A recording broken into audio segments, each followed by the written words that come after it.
tick. So that's like the pendulum, the beam of light bouncing between the mirrors, and you could use that actually to build a very accurate clock.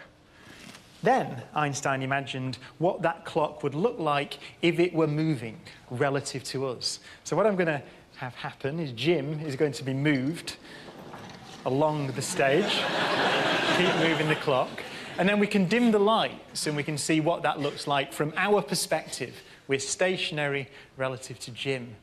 And we've also got, so there's a little box there you can see, that's Jim's head camera. So Jim is seeing, of course, the clock in exactly the way that we pictured it when it was stationary relative to us. The light beam is bouncing up and down between the mirrors.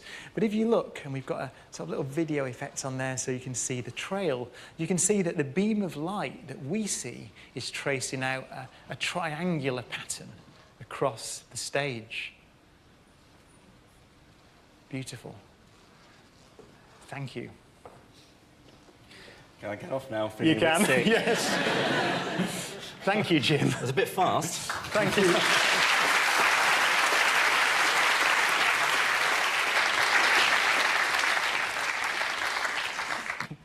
What a great use of that wonderful intellect. But it was beautifully demonstrated. What we saw there, if I sketch it out again from our perspective now, from the audience perspective, is that here are all those mirrors. So this is the light clock that Jim was carrying.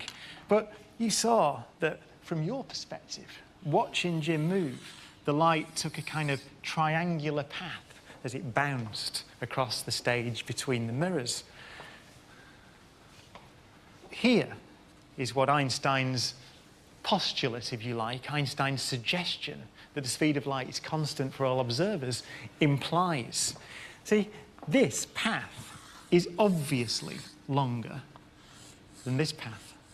So, if we all agree on the speed of light, then it is obvious that it must take the light longer to tick for the moving clock than it does for the stationary clock.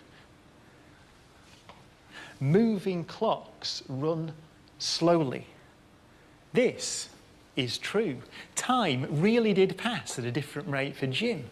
It passed at a different rate for him than it did for you in the audience watching Jim move. There's no sleight of hand here. Jim really is a time traveller.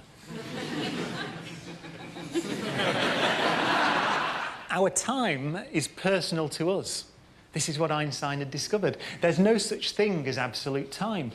Now, why don't we notice this in everyday life is because the amount by which time slowed down for Jim was minuscule because the speed he was travelling was so small compared to the speed of light. But if we'd have sent Jim off in a rocket, would you like that? A rocket, just flying out into space. Let's say that we catapulted Jim off at 99.94% the speed of light for 5 years, according to his watch. Then we tell Jim to turn around and come back. It takes another 5 years to get back to the Earth. So for him, the journey would take 10 years. But for us, with our watches ticking faster than Jim's, 29 years would have passed. Jim would return in 2042, having aged only 10 years. It's a real effect. He'd be a time traveller. Time travel into the future is possible.